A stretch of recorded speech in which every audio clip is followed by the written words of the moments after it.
नमस्कार, आप देख रहे हैं कंज्यूमर इज किंग। मैं हूं आपके साथ कविता थपलियाल। आज के शो की शुरुआत एक शख्स के नाम से करते हैं, जोसेफ गोएबल्स। ये हिटलर का प्रचार मंत्री या प्रोपेगेंडा मिनिस्टर था। वो कहता था कि किसी झूठ को इतनी बार बोलो कि वो सच बन जाए। आप सोच रहे होंगे कि कंज्यूमर इज किंग जैसे शो में मैं आज जोसेफ गोएबल्स, हिटलर और झूठ सच की बात आखिर क्यों कर रही हूँ। तो ये शो आप आज ध्यान से देखिएगा, क्योंकि इस देश में अच्छी सेहत, इम्यूनिटी बढ़ाने वाले प्रोडक्ट के नाम पर जोसेफ गोएबल्स की थ्योरी की तरह ही झूठ परोसा जा रहा है।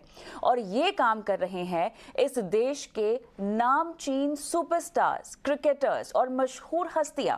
और अब तो इस लिस्ट में सोशल इन्फ्लुएंसर्स भी शामिल हो गए हैं, जो पैसे के लिए आपकी सेहत को बिगाड़ नहीं रहे हैं बल्कि बर्बाद कर रहे हैं।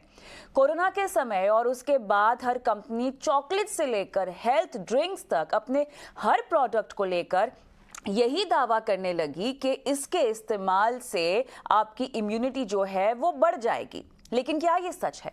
शायद नहीं। सच तो बेहद खतरनाक है। आज जो प्रोडक्ट आपके खूबसूरत पैकिंग में जोर शोर से सुपरस्टार्स बता रहे हैं, अधिकांश प्रोडक्ट्स में हानिकारक केमिकल्स है, बहुत ज्यादा चीनी है। सीधे सीधे अगर कहा जाए तो आपके साथ धोखा हो रहा है। और आज मैं यही आपको बताना और समझाना चाहती हूं। आप चाहे तो खुद एक प्रयोग कर सकते हैं। जो खाने पीने की जो पैकेज्ड पैकेट्स हैं आपके पास, उसके दावे और उस प्रोडक्ट को बनाने में इस्तेमाल किए गए सामानों को देखिए। आप चौंक जाएंगे और आप डर भी जाएंगे, क्योंकि टेस्ट और सेहत के नाम पर आपको जहर परोसा जा रहा है। इसीलिए आज हमने शो का नाम रखा है विज्ञापन नहीं, प्रोडक्ट्स देखिए। सुंदर सुंदर चेहरे और उनकी चाशनी वाली बातों को नहीं, प्रोडक्ट में चीनी की मात्रा को देखिए।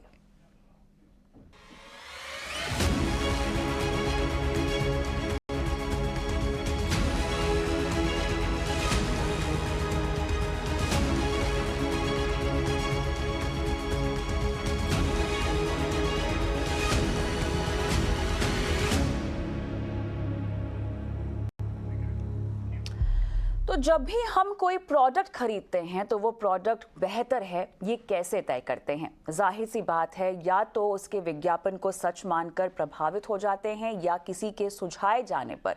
लेकिन क्या ये दोनों ही तरीके सही हैं? बिल्कुल भी नहीं। ऐसा ही एक मामला कुछ दिनों से सोशल मीडिया पे चल रहा है, जहां पर एक बड़ी ब्रांडेड कंपनी के प्रोडक्ट की एक सोशल मीडिया इन्फ्लुएंसर ने धज्जियां उड़ा दी, प्रोडक्ट में कई खामियां निकाली और उसे यहां पर शरीर के लिए काफी नुकसानदायक भी बताया। लेकिन जब मामला बड़ा हुआ तो कंपनी ने इन्फ्लुएंसर को नोटिस थमा दिया। कानूनी नोटिस मिलने के बाद इन्फ्लुएंसर डर और सहम गया, जिसके बाद पहले तो उसने वो वीडियो डिलीट किया जिस पर कंपनी को आपत्ति थी, और फिर कंपनी की तारीफ में एक नया वीडियो रिलीज कर दिया। अब सवाल यहां पर यह है कि इन्फ्लुएंसर का कौन सा वीडियो सही है, पहले वाला या बाद वाला? क्या कंपनी के प्रोडक्ट में वाकई कोई खामियां थी या सिर्फ प्रोडक्ट को बदनाम किया जा रहा था? ऐसे बहुत से सवाल हैं जो लोगों को कंफ्यूज कर देते हैं। दरअसल लोग कोई भी प्रोडक्ट खरीदते समय अपनी रिसर्च बहुत कम या ना के बराबर ही करते हैं, जिसके चलते प्रोडक्ट की सही जानकारी वो नहीं जुटा पाते हैं। तो आज जिस मुद्दे पे हम चर्चा कर रहे हैं, और चर्चा आखिर हम क्यों कर रहे हैं आपको बताते हैं। कंज्यूमर्स को प्रोडक्ट खरीदने से पहले किन न्यूट्रिशंस को देखना चाहिए, अहम सवाल जो कि हम इस शो के जरिए उठाना चाहते हैं। क्या प्रोडक्ट अपनी पैकेजिंग पर न्यूट्रिशनिस्ट जानकारी जो है वो दे रहे हैं या नहीं दे रहे हैं? जो सामग्री होती है उसकी डिटेलिंग दे रहे हैं कि नहीं दे रहे हैं? और अगर जानकारी दे रहे हैं तो वो कितनी पूरी है, कितनी सही है, कितनी सटीक है? क्या फसाई का पैकेज प्रोडक्ट पर न्यूट्रिशनिस्ट कंटेंट अनिवार्य कर देना चाहिए? अगर किसी प्रोडक्ट पर न्यूट्रिशनिस्ट सामग्री की जानकारी नहीं है तो क्या किया जाए? अगर शिकायत की जाए तो कहां की जाए? अब ऐसी कंपनियों के खिलाफ क्या कार्रवाई होनी चाहिए? तो चलिए इसी सवालों को आज हम उठाएंगे इस हमारी पेशकश में। और विज्ञापन चंद सेकंड के भले ही होते हैं मगर उसका असर जो है ताउम्र रह सकता है। यही वजह है कि कई कंपनियां विज्ञापन पर करोड़ों खर्च कर जाती हैं ताकि उनके प्रोडक्ट हमारी जिंदगी का हिस्सा बन जाए।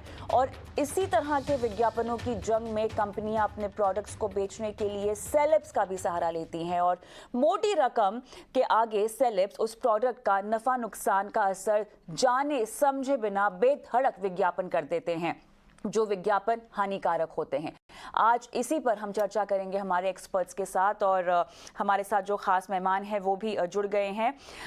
धैर्यशील पाटिल, नेशनल प्रेसिडेंट AICPDF हमारे साथ है। Rekha Agarwal, consumer lawyer. Doctor Manohar S Kamath, honourable secretary CGSI। और Thippeswamy Papareddy, head corporate quality food and safety हमारे साथ जुड़ गए हैं। आप सभी का स्वागत है हमारी इस बेहद खास पेशकश में। डॉक्टर मनोहर कामत, आपके पास आऊंगी सबसे पहले, क्योंकि ये जो विज्ञापन है ऐसा नहीं है कि कंज्यूमर अफेयर मिनिस्ट्री ने इस पर नकेल नहीं कसनी चाहिए। तमाम तरह की गाइडलाइंस निकाली गई हैं जहां पे सेलिब्रिटीज़ खासतौर से जिन ब्रांड्स को एंडोर्स करते हैं उनके खिलाफ अगर कुछ भी पाया जाए तो सेलिब्रिटीज़ को लायबल माना जाता है। लेकिन फिर भी ये जो पूरा कारोबार है, ये जिस तरह से अंधाधुंध तरीके से चल रहा है, ऐसा नहीं है कि लोग एक तो परिचित नहीं है इस तरह की गाइडलाइन से और दूसरा सेलिब्रिटीज़ भी बाज नहीं आ रहे हैं।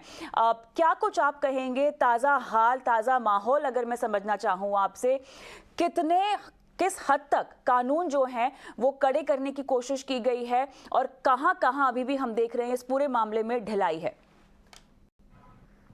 सच्चाई ये है कि कायदे और कानून बनाए गए हैं। कायदे कानून इसलिए बनाए गए हैं क्या ताकि कंज्यूमर या उपभोक्ता को सुरक्षित रखा जाए।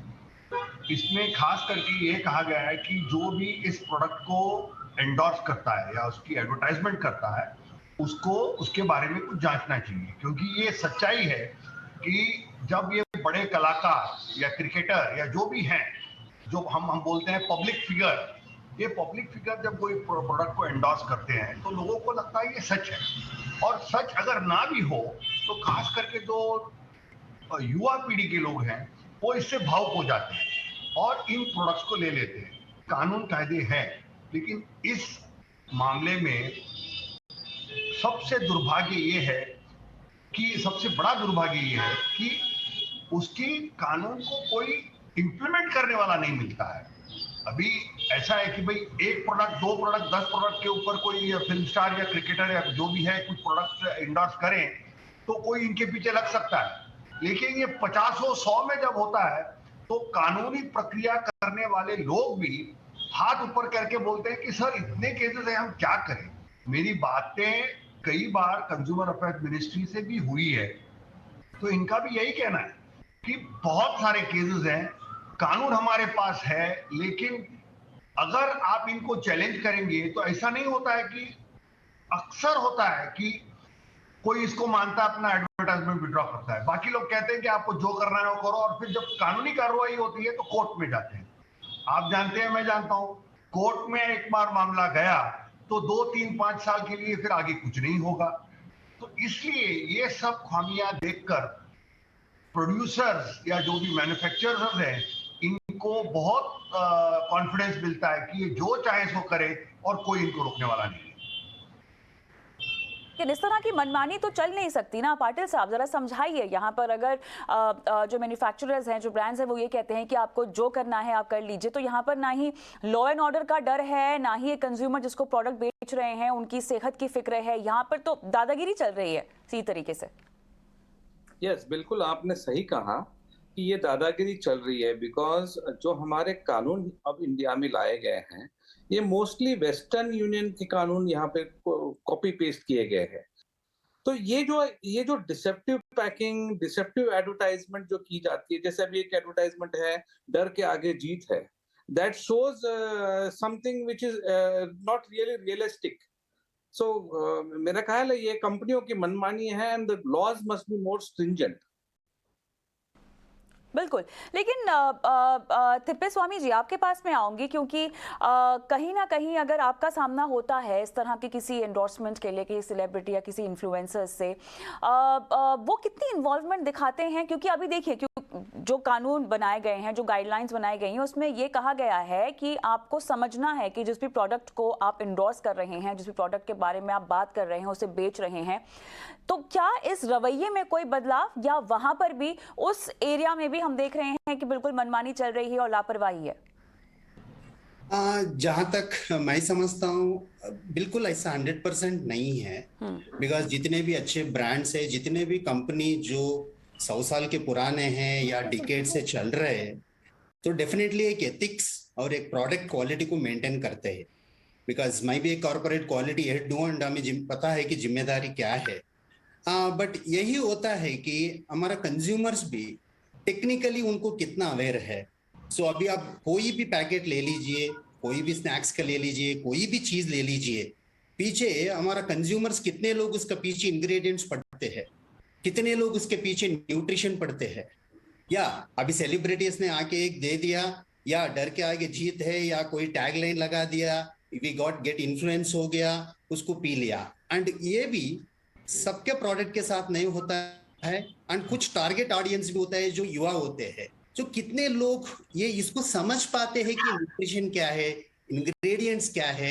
अभी ये कोई पढ़ नहीं सकता, मगर कानून इतना बनाया है।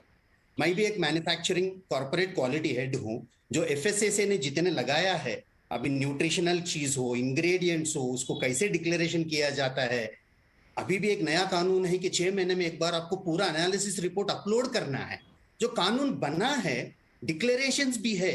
सो कंज्यूमर का भी एक होता है कि उसको पढ़े समझे, वो भी हमारा कर्तव्य है। कंज्यूमर का कर्तव्य है कि वो देखे ना, खाली सेलिब्रिटी के पीछे गया, टीवी का ऐड देके हम इन्फ्लुएंस या, तो कंज्यूमर भी कुछ जिम्मेदारी बनती है जो उसको समझ पाए कि हम क्या डिक्लेयर कर रहे हैं, कौन सा प्रोडक्ट कहाँ है। बिल्कुल सही कह रहे हैं आप।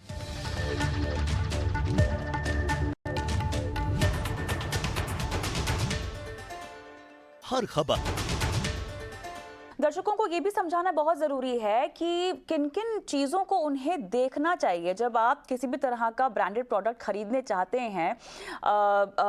पाटिल साहब, शायद आप दर्शकों की सहायता यहाँ पे कर पाए, क्योंकि इसको लेके जागरूकता इतनी कम है और इसी चक्कर में तो सेलिब्रिटीज़ और तमाम तरह के जो लोग इंडोर्समेंट कर रहे हैं, बड़े बड़े नाम और खूबसूरत चेहरे उनके झांसे में आ जाते हैं, है ना। तो एक प्रोडक्ट जब आप खरीदने चाहते हैं तो किस किस तरह की डिटेलिंग होती है, जरा इसकी जानकारी हमें दे दें विस्तार से कि क्या क्या देखना चाहिए और कैसे समझें कि जो दावे किए जा रहे हैं वो सही है या नहीं है, और कैसे पता लगाए कि दावा जो किया जा रहा है वो गलत है। प्रोडक्ट स्टैंडर्डाइजेशन और प्रोडक्ट पैकेजिंग जो है, पैकेजिंग के बारे में अभी जो front of product nutrition value लिखने का भी एक नया लॉ आया हुआ है। अब इसमें थोड़ा सा विरोधाभास ये है कि ये है यूरोपियन लॉ, लेकिन Indian food habits and eating habits आप अगर देखेंगे तो for us eating ghee and makkhan is like everyday activities. For example an Indian product like achar is eaten at every, हर एक के घर में अचार खाया जाता है, लेकिन उसमें सॉल्ट कंटेंट ज्यादा है। तो नाउ अगर उसको गुड फूड कहेंगे या बैड फूड कहेंगे, so this is all done by a corporates, कि जहां पे छोटे व्यापारी या छोटे इंडस्ट्रीज या छोटे प्रोडक्ट जो नॉर्मल प्रोडक्ट्स है, अभी जैसे सर ने कहा कि every 6 months they will require testing and quality, are those kind of labs available across the India, because production ये छोटे कंपनी को, ये छोटे जो मैन्युफैक्चरर्स का प्रोडक्शन जो है वो पैन इंडिया है, लेकिन उतनी लैबोरेटरीज है नहीं, and then it is also not cost effective. So consumer को जो देना चाहिए, yes we have to protect the consumer itself, लेकिन उसको न्यूट्रिशन वैल्यू जिस तरह से किया जाना चाहिए वो इंडियन फूड को ध्यान में रखते हुए करना चाहिए। लेकिन अगर मैं एक कंज्यूमर के नज़रिए से सोचना चाहूँ, उपभोक्ता के नज़रिए से सोचना चाहूँ, तो वो तो जिस सेलिब्रिटी को पसंद करता है वो जब स्क्रीन पर आते हैं डॉक्टर मनोहर जी और इतने भरोसे के साथ, इतने विश्वास के साथ कहते हैं कि वो उस प्रोडक्ट को इस्तेमाल करते हैं या कंज्यूम करते हैं, तो कहीं ना कहीं आपका जो ट्रस्ट फैक्टर होता है वो प्ले में आ जाता है और इसीलिए जो है आप उनका विश्वास कर लेते हैं, भरोसा कर लेते हैं। हालांकि जो कानून नियम यहाँ पर बनाए गए हैं वो इसको, अगर ये किसी भी तरह से उल्लंघन कर रहे हैं तमाम नियमों का, तो अपराध के लायक उसको माना जाता है। ये बताएं हमें कि अगर ये कहीं भी दावे गलत पाए जाते हैं किसी उपभोक्ता की तरफ से, तो इसकी शिकायत कहां पर की जाए और अब तक किस तरह की शिकायतें हुई हैं, कितना निपटारा हो पाया है? देखिए, इसमें सबसे ज्यादा जो इश्तिहार चलते हैं वो इस बात पर चलते हैं, आइदर लुकिंग गुड और फीलिंग हेल्दी। यानी या तो आप अपनी तबीयत सुधारो या अपने लुक्स में कुछ ना कुछ इंप्रूवमेंट कर लो। ये अक्रॉस द बोर्ड होता है। और ये एक पॉइंट के ऊपर है कि जब लोग, most people are vulnerable to ये दो चीजें। हर आदमी को कभी ना कभी छोटा मोटा कुछ हेल्थ का इश्यू होता है, और लुक्स के बारे में एवरीबडी सेंसिटिव कि आई शुड लुक गुड। तो इन चीजों के ऊपर होता है। अभी सवाल ये आता है कि जब आप कोई फिल्म स्टार या कोई फेमस पर्सनालिटी को देखते हो और वो कहता है या कहती है कि ये करने से या तो आपकी तबीयत सुधर जाएगी या आप अच्छे दिखोगे, तो मोस्ट ऑफ द टाइम्स आपका मन कहता है कि भाई ये गलत है, ये हो नहीं सकता। लेकिन वो एक ह्यूमन साइकोलॉजी के हिसाब से on the back of your mind एक ऐसा एक थॉट भी आता है आपको कि क्यों ना इस्तेमाल करके देखा जाए, व्हाई नॉट। क्योंकि क्या होता है कि ये जो भी प्रॉब्लम्स जो मेरे हैं कि मेरी तबीयत ठीक नहीं है या मुझे अच्छा दिखना है, वो मैं किसी से बात नहीं कर सकता हूं। अगर मैं किसी से कहूं कि मैं अच्छा दिखना चाहता हूं तो लोग कहेंगे कि भैया तेरे में क्या कमी है, या हंसेंगे मेरे ऊपर। तो ये जो अंदर की अपनी दबी हुई फीलिंग है, इसको सेटिस्फाई करने के लिए हमें किसी ना किसी का सहारा चाहिए, और वहां पर वो साइकोलॉजी होके हर आदमी इस चंगुल में फंस जाता है। अभी आपका सवाल था कि भाई किससे कंप्लेंट किया जाए। मेरे हिसाब से आज के दिन पे सेंट्रल कंज्यूमर प्रोटेक्शन अथॉरिटी, ये कंज्यूमर प्रोटेक्शन एक्ट 2019 के अंदर स्टार्ट हुआ है। ये अथॉरिटी, ये जो अनफेयर प्रैक्टिसेस हैं या जो भी लोगों को बहकाने वाले एडवर्टाइजमेंट्स हैं या लोगों को बहकाने वाले प्रोडक्ट्स हैं या जो प्रोडक्ट्स ऐसे हैं जो हानिकारक हो सकते हैं। अभी प्रोडक्ट के भी 2-3 किस्म के होते हैं। एक प्रोडक्ट ऐसा होता है कि जहां उसके वैल्यूज को पफ किया जाता है, यानी 10 पैसे की चीज को 15 पैसे बताई जाती है। बहुत सारी चीज ऐसे हैं कि उसको हाइप किया जाता है, यानी 10% से 75% बताया जाता है। और बहुत सारे प्रोडक्ट्स हैं तो बिल्कुल झूठे हैं या कभी कभी हानिकारक भी हैं।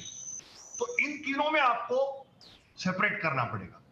ये आइटम नंबर 1 को है, वो शायद आपको मुश्किल पड़ेगा प्रूव करने के लिए, लेकिन आइटम नंबर 2 और 3 आप जरूर प्रूव कर सकोगे।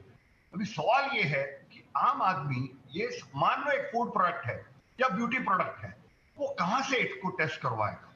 इस देश में कोई भी ऐसी सार्वजनिक लेबोरेटरी नहीं है जो अगर मैं कंप्लेंट ले जाऊं या मैं एक उपभोक्ता संस्था का मैं सेक्रेटरी हूं, consumer guidance society of India को। आज हमारी सोसाइटी में अगर एफडीए या कोई फोरेंसिक लेबोरेटरी या कोई लेबोरेटरी में एक प्रोडक्ट जाके दे और कहे कि सर ये जरा इसका केमिकल एनालिसिस कर लो, तो इनका पहला सवाल ये उठता है कि किस चीज के बारे में आपका संशय है, और ये हमारी लेबोरेटरी फ्री टेस्टिंग के लिए नहीं रखी हुई है हम लोगों ने। तो परेशानी ये होती है कि हमको टेस्ट करने का भी फैसिलिटी नहीं, और हमको ये क्रॉस चेक करने का भी फैसिलिटी नहीं है, और we have to go by empirical data कि 100 में से 10 आदमी या 25 आदमी बोलते हैं कि आप ये इस्तेमाल करने से मेरा हेल्थ सुधर गया। ये बहुत बड़ा पेचीदा सवाल है।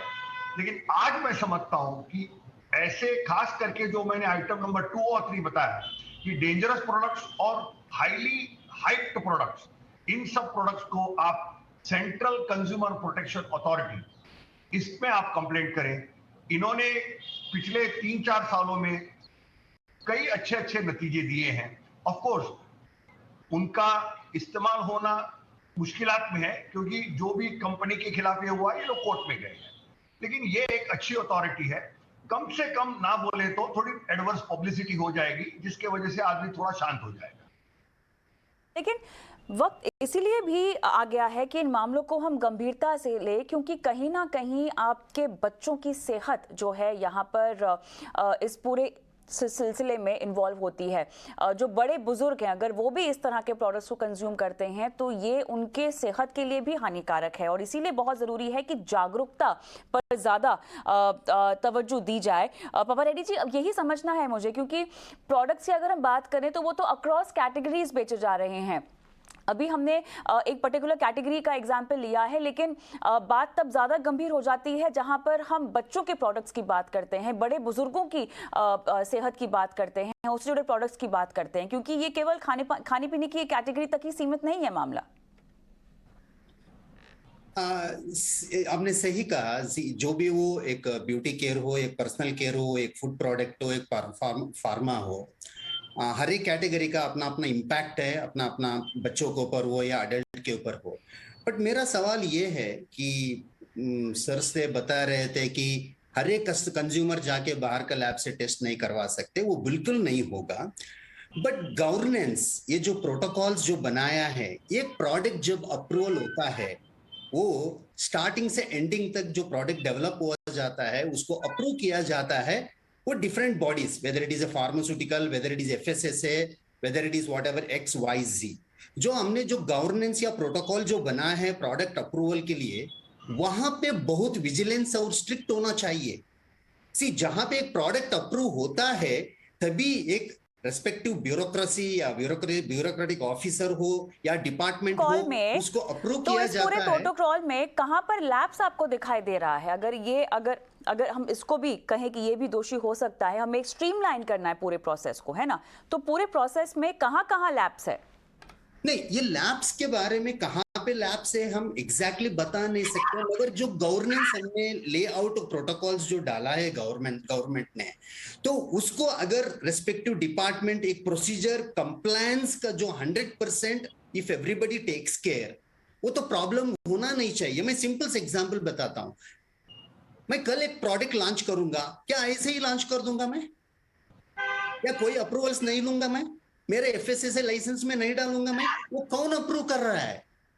Respective authorities approving. सो वहां से शुरू होता है केयर, वहां से शुरू होता है कंप्लायंस।